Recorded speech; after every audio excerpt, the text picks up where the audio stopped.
To those who don't know me, I'm Maria Armstrong. I'm part of the Academy team at Pax8.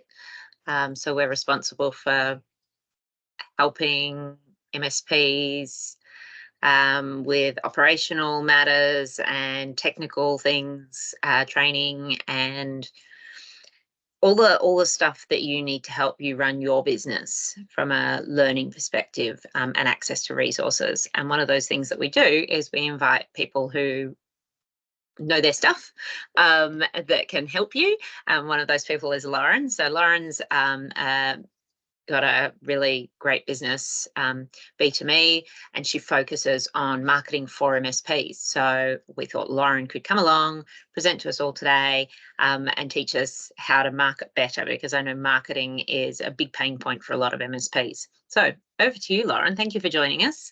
I'll let you introduce yourself. Awesome. Yeah, thank you so much. Yeah, thank you for the opportunity to Pax8 for having me. And yeah, thank you for everyone joining us live, or if you're going to be watching this on the replay later on YouTube. So yeah, I'm Lauren Keeves, Managing Director at B2Me Marketing. And today I'm going to share how you can navigate successful marketing for your business. Now, I'll start it off with a little bit about me, but I won't go on too long. My love for technology started around the age of 9 when my mother finally let me get my hands on the family PC. And from that point, there was no turning back. I became the family IT support person, just like I'm pretty sure you were maybe at some point or still are. And even though my family are on the other side of the world in the UK, I'm still getting those 10 p.m. Excel meltdowns or password resets. So can't escape that, but secretly still love it. My other childhood passion was for creativity, which was what kind of led me down the path of marketing.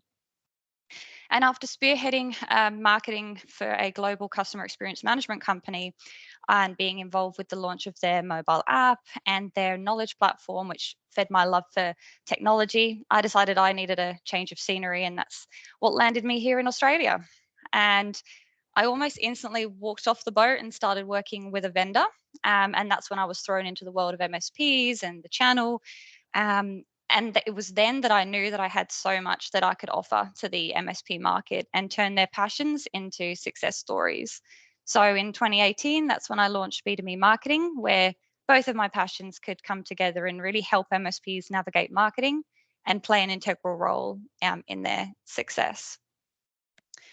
So what am I going to cover today? Well, we're going to go through a couple of the core components of successful marketing, which involves branding, how we can resonate powerfully with your target customers.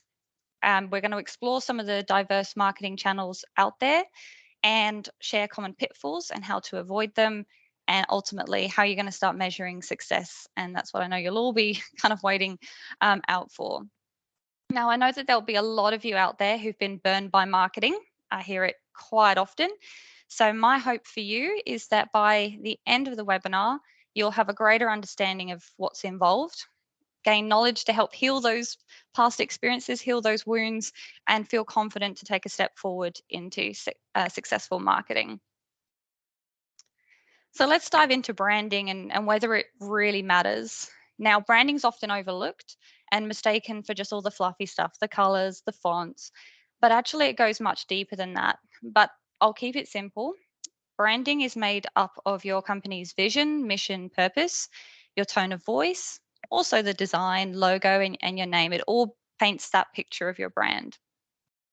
Still probably sounds a little bit fluffy, and that doesn't really explain the importance of it. So the best way for me to answer that question is to share some examples that we can all relate to with some brands that you'll all know. So let's take a look at these two brands. There have been many studies over the years with Coke and Pepsi, and when put to the test, the majority of participants, when asked their preference, choose Coke. But in fact, when put to a blind test, almost 50% of the time, participants choose Pepsi. So even after this, if Pepsi is the better tasting option and often much cheaper, as you can see, that's based on a pack of 10 cans, why does Coke win? Well, simply, it is their branding, their marketing, and brand loyalty. And what Coke have done really well is articulate their vision, mission, purpose, and their values. And they've incorporated it into all of their marketing. Now, what they don't do is use that messaging and splash it over every single piece of content because consumers would get worn out by it. So instead, they've created a deeper connection with their customers built around their shared values and the subconscious. Now, I won't get too technical, but essentially, they've tried to program their customers so that when you think of a soft drink, the first brand they think of is Coke. So, how I'd like for you all to have a quick think. What's your vision, mission, purpose? How deep is your connection with your customers? And do you have shared values? Um, but what it means and what it stands for is it's all about how it makes them feel. Now, your brand image is also just as important, which leads me on to my next example. How are you seen in the market? Now, although you're not selling a physical product, bear with me, what do you think when you see these two? You've got premium, high quality, it's the better choice, versus cheap, poor quality, and a last resort if you're really hungry and want ice cream like me at times. Now, while this example is about products, if you think about it, you productize your solutions. So, how are they packaged up and seen in the eyes of your potential customers? So, next time you think about whether your website needs a refresh, I'd like you to think back to this example. What does your website say about you? When people look at you, are they thinking premium? Are they thinking cheap? And to go into a little bit more about you, let's dive into some questions that I'd want to dive into if we were going to look at a strategy or where you'd get started. It's what is your vision, mission, purpose? What makes your company unique? Do you have a brand promise? How are you packaged? What are your values? And how do people feel ultimately when they see your brand? And actually, how many of you could answer these questions right now? There's probably a bit of work that needs to be done there. Now for imagery. I'm going to take a wild stab in the dark here and guess that none of you look like these. But I commonly find when I go onto websites, this is what's blasted all over them. It doesn't represent you. And so your customers, how are they going to make a connection with you and who you really are? Now into the messaging. Again, this is all the same. I see this on nearly every single website. Now, when your customers are looking at what they perceive as apples for apples and you're all using the same terminology, it it's not really clear to them who's the better choice. Now, I'm not saying you can't use any of these words because I'm sure you are all experts and reliable and all of these great things, but the difference is you need to back it up and create that meaning behind it, not just say it. It doesn't make it true. And now I want you to think back to the ice cream comparison. If this is how you're packaging yourself up compared to another MSP who has real photos of themselves, has a strong brand message that customers connect with, I know straight away who they're going to reach out to first. Now, I also see a lot of MSP owners shy away from showcasing their real brand personalities. And I'm sure you're all thinking instantly of videos and want to hide away from the camera. But there's also that whole it's not going to be professional enough, or it's not what my target audience wants if I'm putting my fun quirky personality out there. But in reality, the brands that win are the ones that embrace their personalities and let customers see the real side of them and not this kind of corporate image that you're putting up if that's not who you really are. But if that is who you are, again, that'll gel with some and won't gel with others. You want to work with customers that you're aligned with. So nearly all the MSPs I work with say, "Hey, get me in front of a customer, and I have a 90% close rate." And the common denominator in that situation is you. It's the owner. It's you that's in the room at that point. It's you who's won them over. So you're doing something right in the room. You now need to replicate that and let it shine through in your marketing. And following on from that is your personal brand, which is also just as important, if not more important. People want to work with people. And I'm not saying you now need to become an influencer with 1 million followers, but I think this demonstrates my point.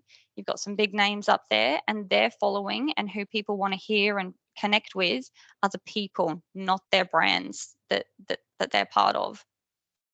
But like I said, I get that being the face or being on camera can be daunting. But you just told me, if you know, in this conversation, that you're the unique selling point. You're in the room, so your marketing needs you. It's not something that you can shy away from. And remember that people don't want to be sold to, so they want to build those genuine connections and learn, and everything be ultimately just genuine. So that leads me on to my favorite quote. People don't buy what you do, they buy why you do it. Some of you may have heard this from Simon Sinek. He's someone that I follow, and I'm sure some of you have heard of him. And when it all boils down to it, many of you do the same thing, or at least what your customers perceive and is in your customers' eyes. Now, you may use different products or vendors behind the scenes, but ultimately, you're doing exactly what everyone else is most of the time.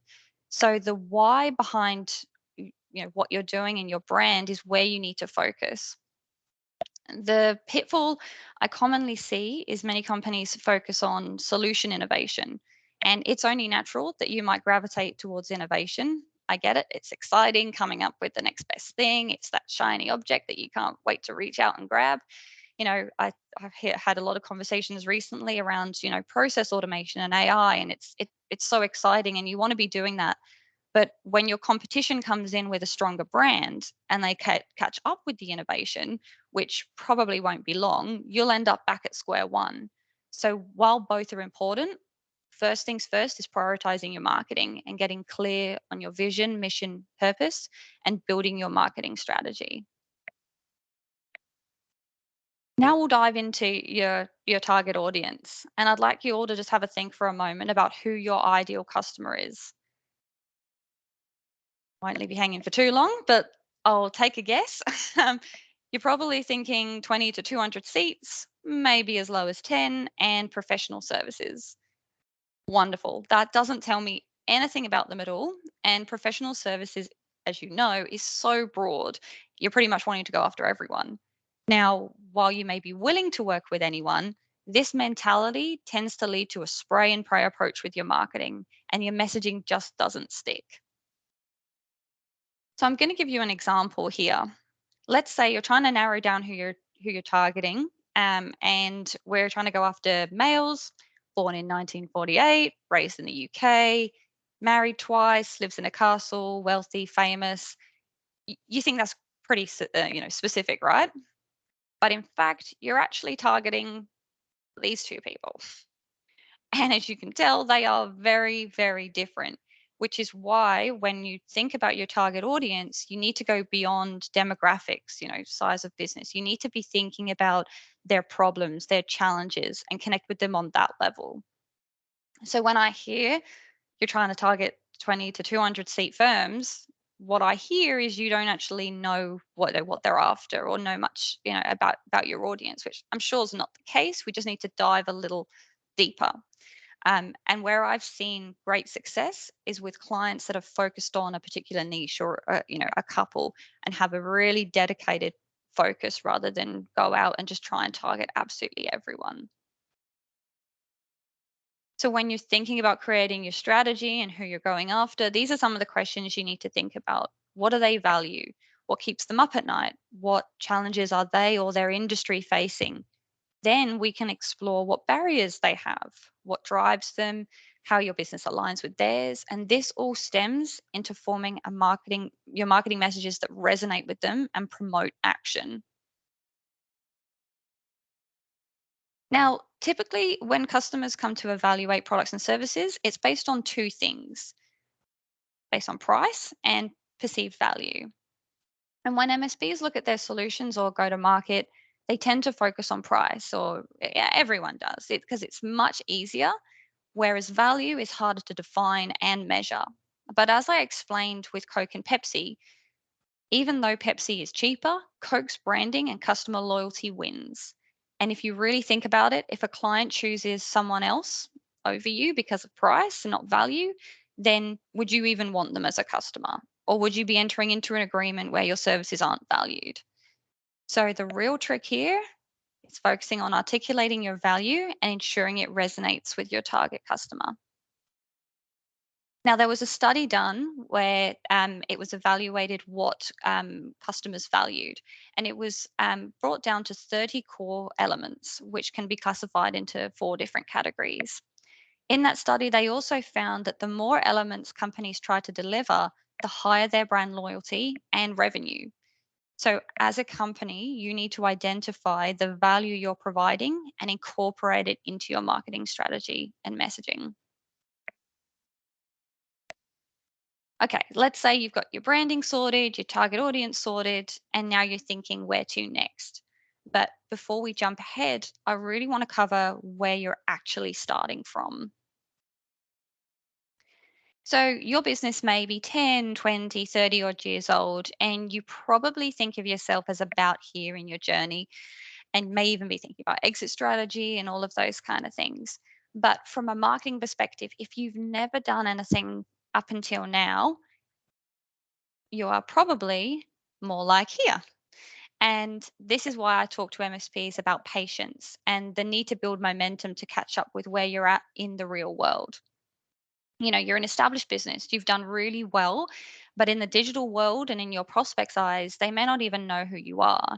And I'm not saying it's going to take 10, 20, 30 years for you to catch up. Digital moves much faster than that, but there is some catching up to do. So thinking that you can just turn marketing on and you're, running and you're getting leads coming in the door straight off the bat, you need to rethink where you're actually starting from and make sure you catch up. Now, if we think about your customer journey specifically, it can be quite long, it varies, but something to keep in mind is that on average, only 3% of the market are ready to buy now. The common pitfall I see is businesses without a strategy often spend most of their time focusing on that 3% and then wonder why they don't see a return. They go so laser focused on wanting the customer right now that they disregard the majority where they just could need a little bit of nurturing to get them ready and to drive them into becoming an active buyer. So think of it this way, that the marketing that you're doing today may not result in a customer signing on for quite a while, but if you have patience and don't give up on marketing too soon, we'll be able to work the funnel and drive people to take action. Now, you've got an idea of where you're starting from and your target clients, and you know that they're not just sitting around waiting for you. We now need to talk about the long and short approach. So, we talk about sowing the seeds so that you can start building brand awareness and educating your audience over the length of their journey, and everyone moves through it at a different pace. But you want to make sure that you're putting everyone and giving marketing throughout this entire funnel that's relevant to them, that resonates to constantly drive them down. But I know you need quick wins along the way. You can't just start marketing, throw all this money in and go, okay, well, my business is going to collapse or I'm not going to get the growth that I need in a year and keep that momentum going. So, this is where you can focus on short term wins. So, who's already primed? Your existing clients. And there is always white space to be uncovered. They may need some nurturing, but it's much easier to sell to existing clients, as you'll probably know. Plus, this also gives you the perfect opportunity to test what works, collect feedback, and then be able to feed it out to your external audience once you know what works. Okay, before we dive too far into execution, I want to highlight that marketing is a department, not a person.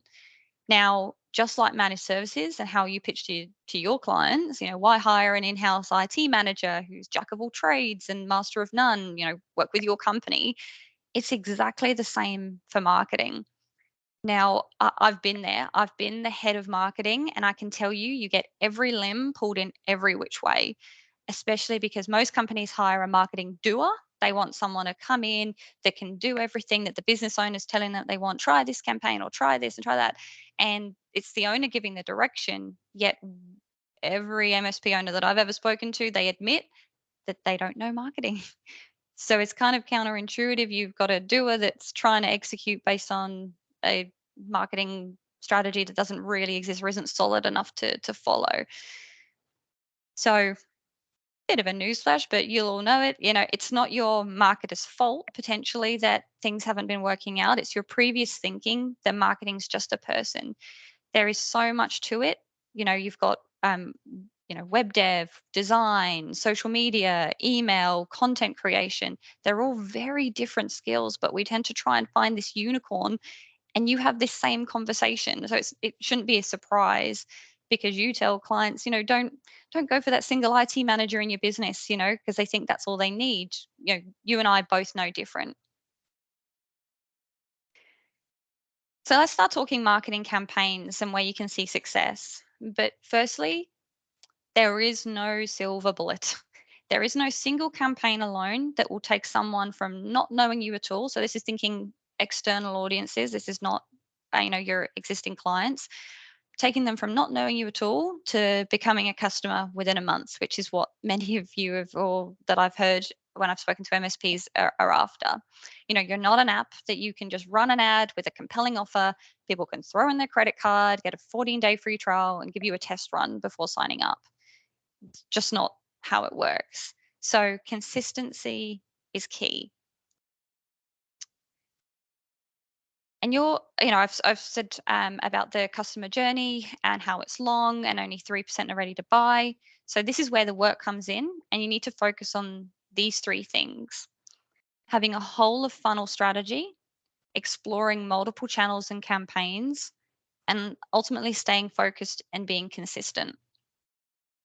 So to dive into the whole of funnel and what that really means, what it means is, don't just dive straight into creating data sheets and brochures to enable your sales team, because if they haven't got leads coming in, who are they going to be sending them to? And don't just start at the top of the funnel with awareness where you're putting together articles or just saying, hey, can you just do my socials? Because if you're not leading them onto anything to help them generate interest, make them really consider you, they'll also go off and they'll do research, they'll go find and go look at other competitors. If you haven't got the whole funnel looked after with all of the resources that work for them, that also resonated to their messaging, then you're going to lose people. So you really need to have an approach that covers the entire funnel. So, yeah, really think about the different target audience and what problems and challenges you can connect with them about, and make them aware of your brand, spark that interest, and demonstrate your thought leadership. It's likely, even if you're the other one to open their eyes, they're going to look around. So, yeah, make sure that you've got enough content to really win and sell yourself. Now, the other component I mentioned was having multiple channels and campaigns. Now, this sounds super blurry, and it kind of is. But if none of you have done marketing before, or you don't know what your customers are doing, where they're at, what they're consuming, it's really hard to just run and just get started. Now, and customer behaviors are also evolving, and marketing's a constant game of testing and measuring. So see what platforms work for you and your audience, and you need to be where your customers are. So a great place to start is researching your audience, as simple as it sounds, but also reviewing and even asking your existing customers, how they behave, where they go to for information, what do they consume, what are they interested in. Ask them, because if they're your ideal client, I wouldn't do this with clients that you're not a fan of, but do this with your best customers, and then try and replicate that, because they'll probably have similar behaviors that you can adapt and learn from and go external with. And while you're targeting the whole of funnel, you're also now exploring multiple channels and campaigns. It's important to stay focused and be consistent. So whilst it sounds, try a little bit of this, test that, I'm not saying you start doing absolutely everything straight off the bat. Pick a campaign that you believe is going to work based off of research, your existing customers. Give it a go. Run the campaign long enough and fully to see whether it works. Make revisions if necessary before totally shifting your strategy. But you also need to make sure that sales play their role. And that's another piece where you need to make sure that both teams are aligned. But I know you want to hear what works. So I'm not going to leave everything all smoke and mirrors. In my experience, from a digital perspective, email marketing is still one of the most effective campaigns for both existing clients and nurturing prospects. For existing clients specifically, email nurture campaigns work really well to support your strategic business review process. You can also do a standalone newsletter, take a look at click through rates and what content they engage with to help shape conversations that you have in those reviews. Or if you've launched a nurture campaign about a particular solution, then during your SBI, they're already primed. You've already opened them up to that topic, and then you're kind of doing the it's not as much hard work at the end when you're in the room with them. And then with new audiences, while email nurture campaigns are successful, obviously they do rely other campaigns to bring people in and feed them into that funnel. So that's what I mean by having that whole of funnel. It's all connected. You need to be able to bring people into your winning campaigns and then optimize the success. Now, I've gone through quite a bit and there's a lot of activity. I'm saying explore all of these different channels. You got to have the whole of funnel approach, and you're probably thinking, how on earth am I going to fund all of this? So, this is where at B2Me, we always have MDF, marketing development funds, at the forefront of our minds. There are countless vendors out there that are ready to support you with MDF. You've got Microsoft Co op funds where they tend to be specific to your accreditation. You've got ConnectWise, where every dollar that you spend, you get a marketing rebate when you buy security. There are also others that we've worked with, like Sophos, Veeam, ArcServe, and there'll be plenty of others. So don't be afraid of having that conversation with the vendors that you're working with and seeing what's available. Just start by having the conversation. Um, and each vary. It's not all the same across the board, but in some scenarios, we've been able to unlock MDF to cover entire campaigns, such as events, websites, and email campaigns. So just start having conversations. Okay, so I've shared some common pitfalls along the way, but there are a few more that I just want to highlight with you all. And the first one is thinking that it's sales or marketing. I've seen too many times where MSPs jump from one to the other. They'll hire a sales guy or girl, and it doesn't work, and then they'll go, oh, okay, well, let's try marketing, and then they don't get immediate results, so then they try to hire another salesperson. But you need both to be successful, plus a little bit of patience. The second one is thinking that marketing is only for the marketing team. You need to get involved with the marketing. As much as you may be cringing, you need to get involved. Everyone in the company plays a role in the success of marketing. At the top, you're often the face, or you need to be the face of the business to help steer the ship. For sales and account managers, you need to be out there waving the flag, being active on socials, and really working alongside the campaigns to optimize the results. And you also need the wider team, the whole company, to believe in your company vision, mission, and purpose, so they too can wave the flag, because it will all come through and they'll support you, and people will then buy in. If you can see that they've got a happy team, that everyone lives by your values, then it's much easier. Your customers can see it. And the last one is changing the goalposts too soon, which I've kind of alluded to before, but I really want to emphasize here that patience is the key. There is no standalone campaign that's going to spark leads, or you may get initial bums on seats if you run an event, but you need to be consistent and have that whole of funnel approach. Otherwise, you may just as well just watch those leads go cold.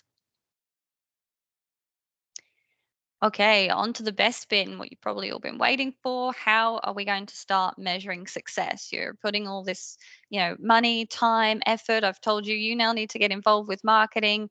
How can you know if it's successful?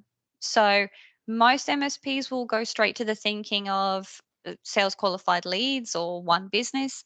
But as I've highlighted to you today, it's not as clean cut, and it can be hard to measure when you have a long sales funnel. It requires, a multiple and diverse set of campaigns. So the key lies in understanding that the client conversion is actually just one of the many important metrics. So here's how we're going to measure.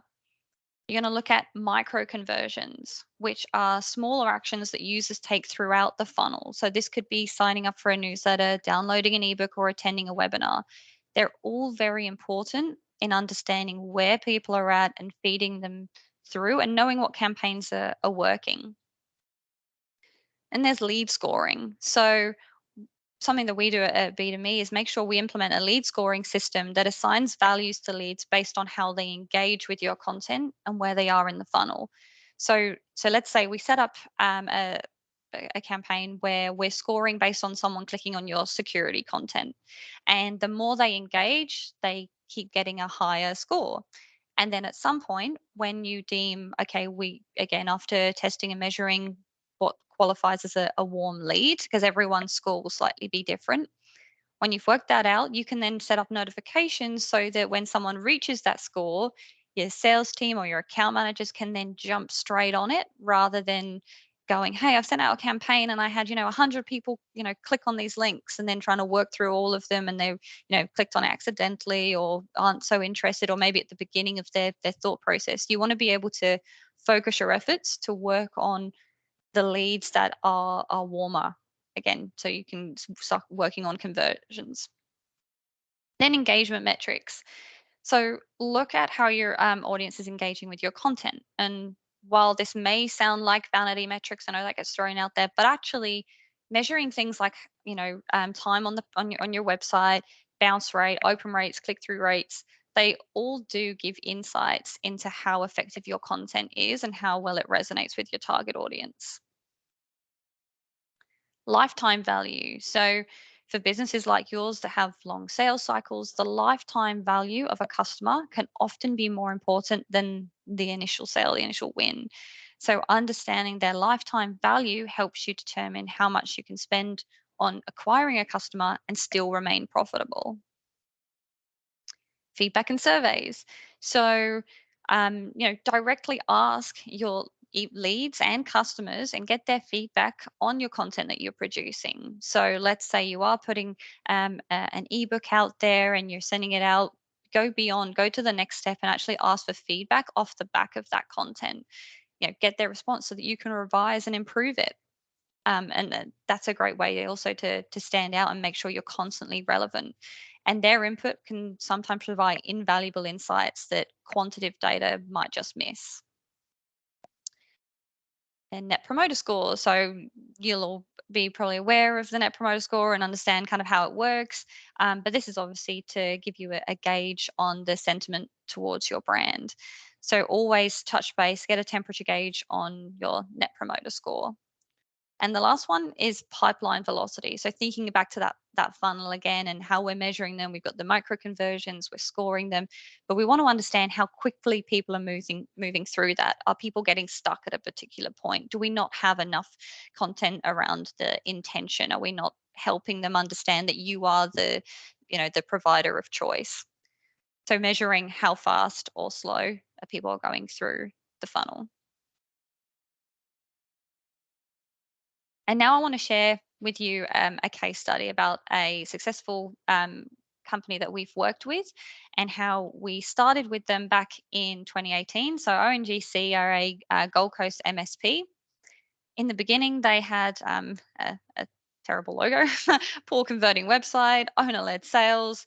Their branding was really unclear. They weren't sure on their identity.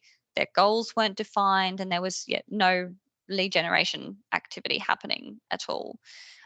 They were like many of you potentially and willing to work with businesses of a minimum of 10 seats, but they were an ambitious team who wanted to help businesses break through the technology cycles and prepare for tomorrow's business challenges.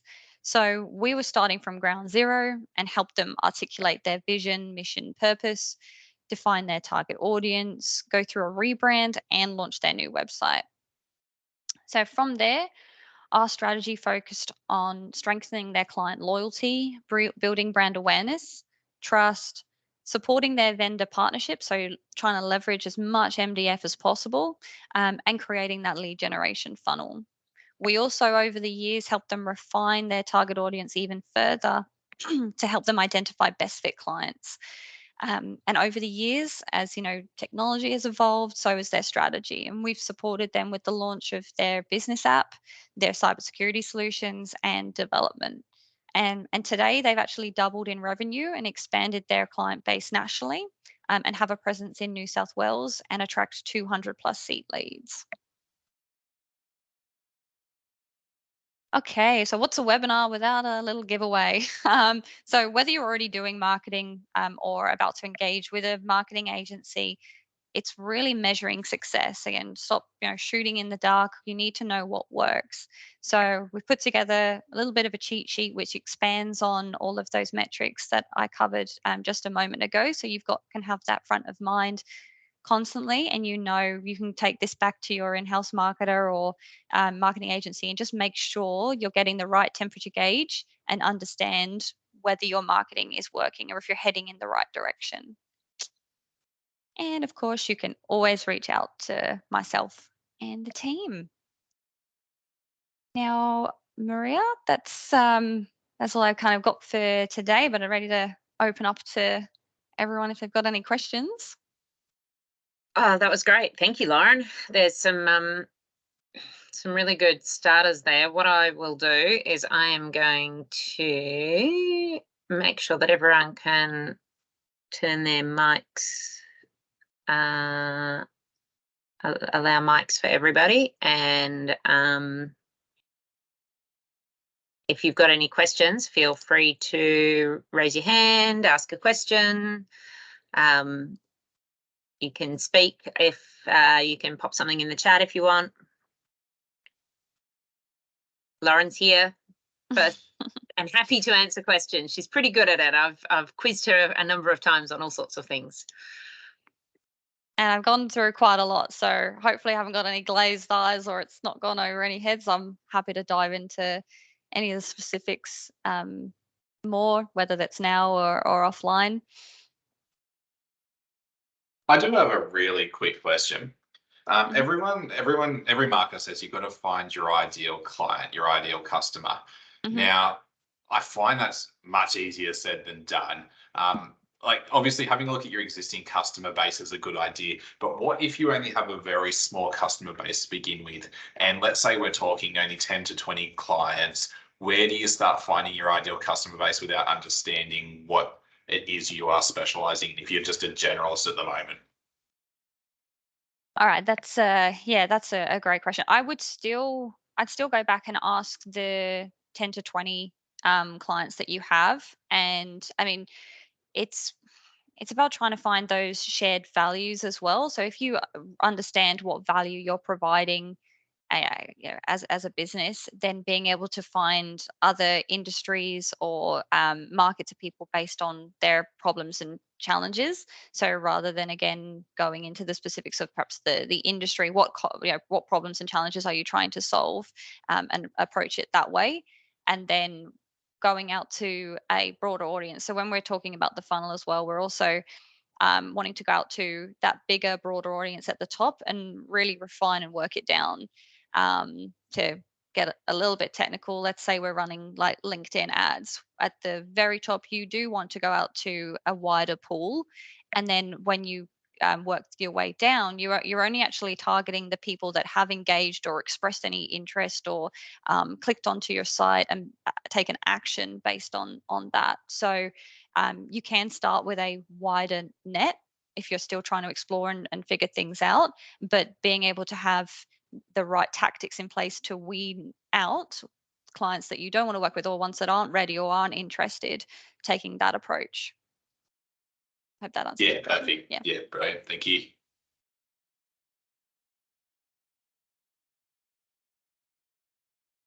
And I guess, Lauren, I don't know what your thoughts are on this, working within a vertical. If you're passionate about a particular industry outside of IT, you're more likely to engage with that industry a lot more. If you have a side interest in construction, Mhm.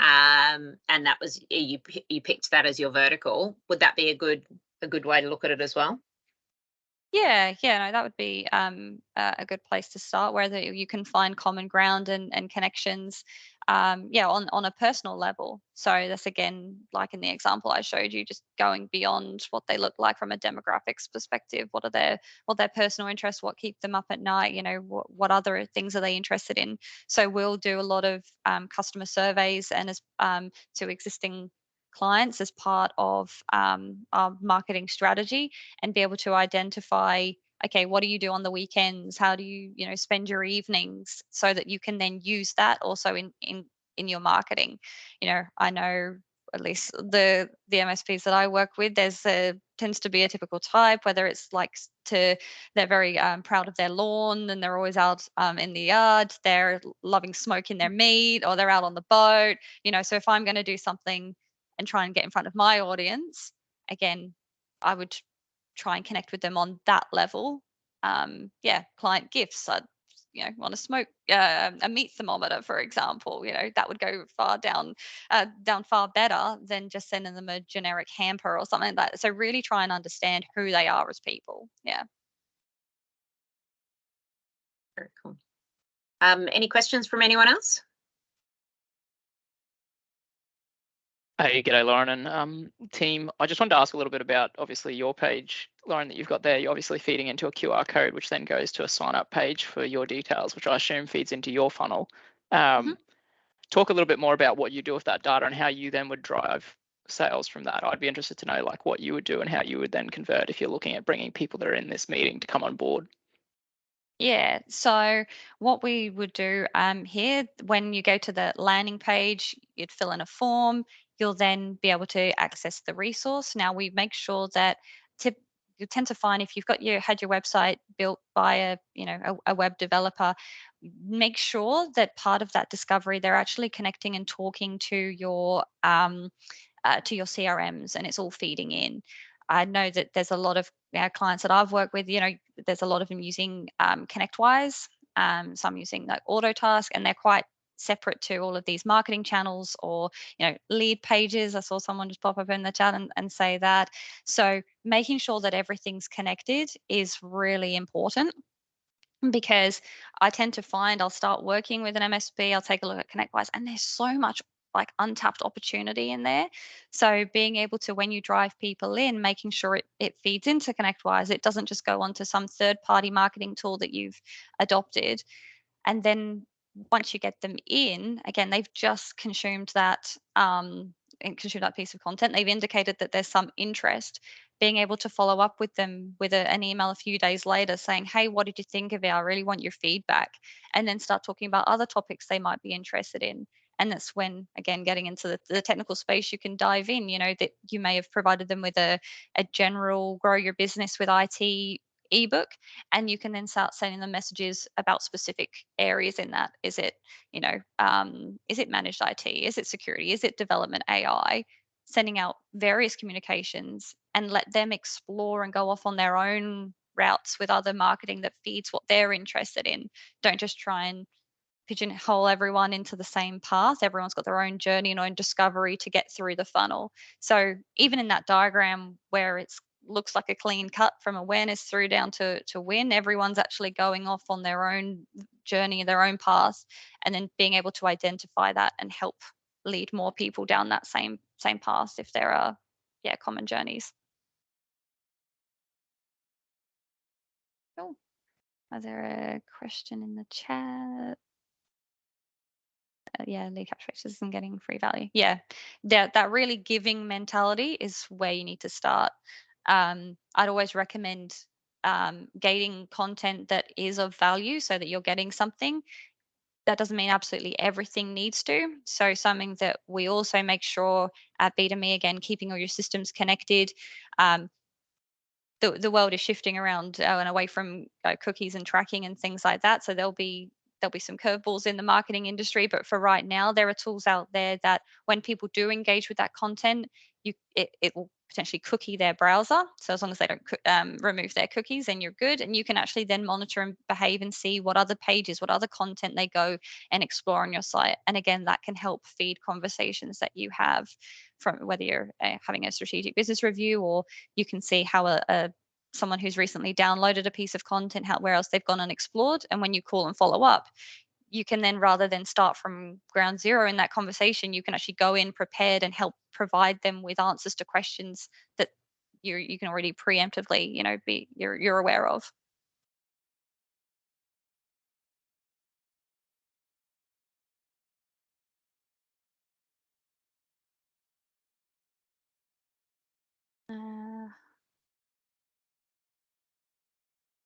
Darren's got his hand up. Darren?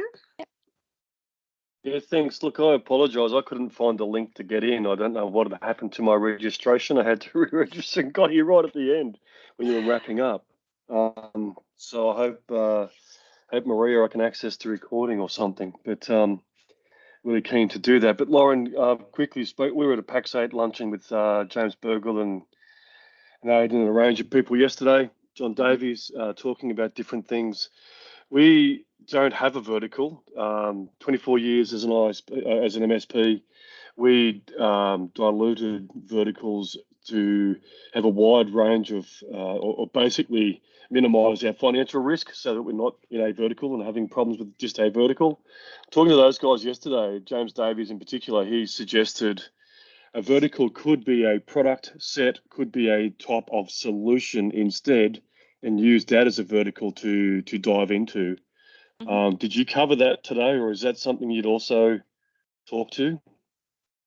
So I can expand on it. So yeah, I did recommend focusing on a niche, and that doesn't mean that it has to be one. Again, yeah, from a risk management perspective, you don't just want to build your business on some, especially where there are businesses out there that have built their businesses around supporting events companies, and then during COVID, what happened there? Massive risk. So you don't want to do that, but it's still about having laser focus. And I think when I'm talking about, your marketing strategy, making sure you are still building a different approach for those different audiences. And if your budget allows, go out and be able to target those. What I'm trying to get across is don't try and put the same messaging out there to absolutely everyone. That spray and pray approach. Be clear on what problems and challenges are you trying to address, whether that's packaging it as a different solution or just in the way you're communicating to those different areas. So it's just more about focus and understanding who they are. And if budget permits, go for all of them. Thank you. That really helps because that's blocked my thinking now, which is great. We're chasing SME clients, so yes, we will get into it. Haven't been allowed to sell for 5 years, so it's great to be able to put my marketing hat on and go back to market. It's awesome. Yeah, awesome. Well, yeah, good luck. Good luck. Thank you. Oh, good. All right. I think we've had a couple of questions come in the chat. Yeah, so Karen's asked, does the marketing strategy change depending on the size of the MSP?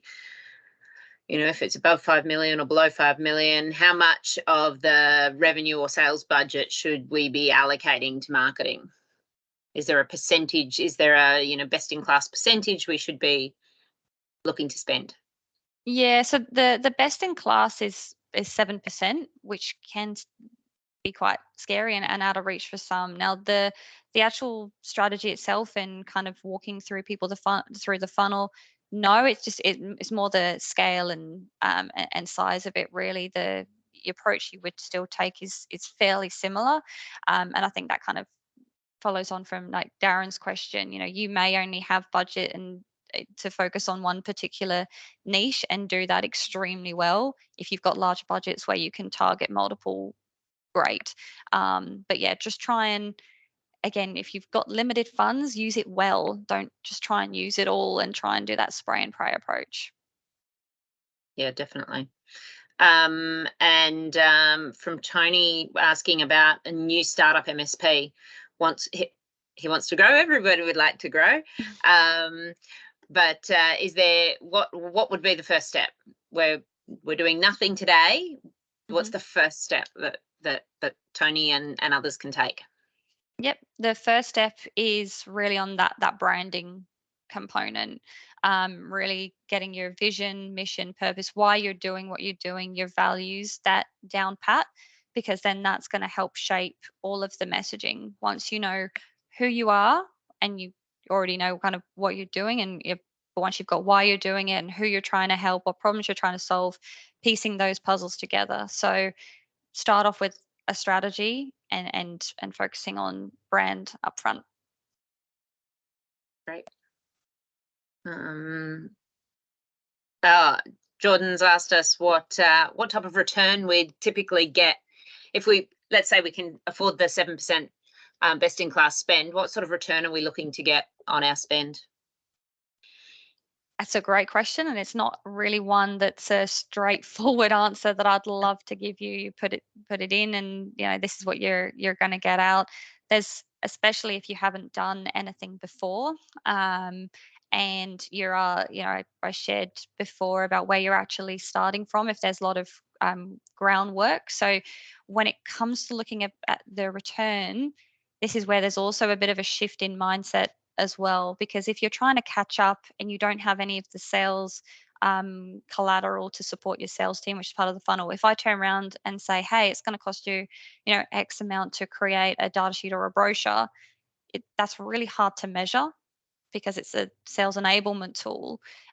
If you then try and run campaigns on LinkedIn, then you'll be able to see, okay, well, I can see what my cost per click is. I can see what the cost per conversion is, and things like that. So I'd love to be able to answer and say, oh yeah, you only need to spend this much and you'll get this return. But unfortunately not, and it varies from client to client that I work with. So I can't even give you a clear answer on that. I'm afraid, but measure everything differently, which was the whole the measurements component, making sure you're measuring the different campaigns in a different way to know whether you're on track, rather than, hey, I spend this and it's gonna cost me this much to acquire a customer. Would you say that it's marketing sort of like compound interest? If you for every it sort of builds on it. So so something that might cost you a lot today and have a very low ROI, the ROI is expected to be a lot higher in coming years because you started today with something. Yeah, totally. And all of that collateral that you can't necessarily measure up front, they're the ones that, when I've spoken to clients and we're then measuring the funnel, it's those that have been the deciding factor that have won and closed the deal. But they've also had 10 other touch points throughout that whole journey. So to turn around and say, okay, it was that ebook, or it was that particular email campaign, or it was that data sheet that you handed them, to say that was the conversion, is hard. But again, it's that whole of funnel, that it all compounding all together, being able to make sure you've got everything under wraps. And it's obviously the market's evolving, your audience are evolving, so it's a constant evolution, but it's really measuring that funnel. But you're totally right that it'll compound over time. Once you've got your house in order, then you're just growing from there. Yeah, so every little thing that we do today is going to make a difference over time. Jordan's follow-up to that was, should we measure our ROI on individual campaigns rather than like the overall marketing budget? Yes. Okay. Yeah. You need to you need to think of your budget in a few different buckets. So you've got the resources, and you've got those, the sales collateral on that content there. Then you've got your advertising budget, which is really easy to measure your return. And then you've got the software and the tools that you might be using, which won't give you a return, but you need them to be able to execute on the different areas of marketing. And that also feeds into my point about it being a department and not a person, because there's so much to marketing, SEO and email, and they're all different skills. So make sure you've got the right person doing the right job as well, just so it's done well, especially if there are limited funds, and you want to make sure that you're doing the job well.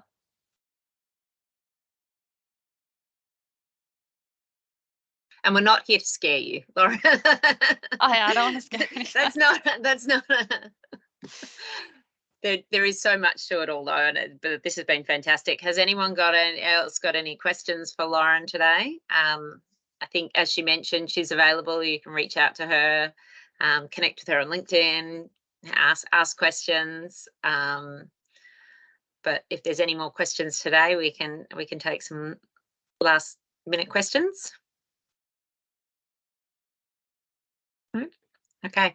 As I mentioned at the beginning, we've just recorded this. We're going to pop it up on our YouTube channel where we've got all sorts of other resources. Check out the cheat sheet. That'll hopefully help you guys with your marketing efforts. I'm going to do a little PAX8 plug here in our academy. We do some additional training, and we have a whole lot of resources in our on-demand. So for around sales and marketing stuff. So please join us. Darren's just asked what the YouTube channel's called. That's a really good question. I think we call it PAX8 Academy APAC, or APAC PAX8 Academy. I just click on the link. Let me send through. What I'll do is, everyone registered here for the session today, I will send you through the link for this specific recording and the overall channel. But yes, I should know. This is, I don't understand. I haven't. Yeah. Anyway, thanks, guys. Thank you very much, Lauren. Brilliant. Thank you. Right. Thank you very much.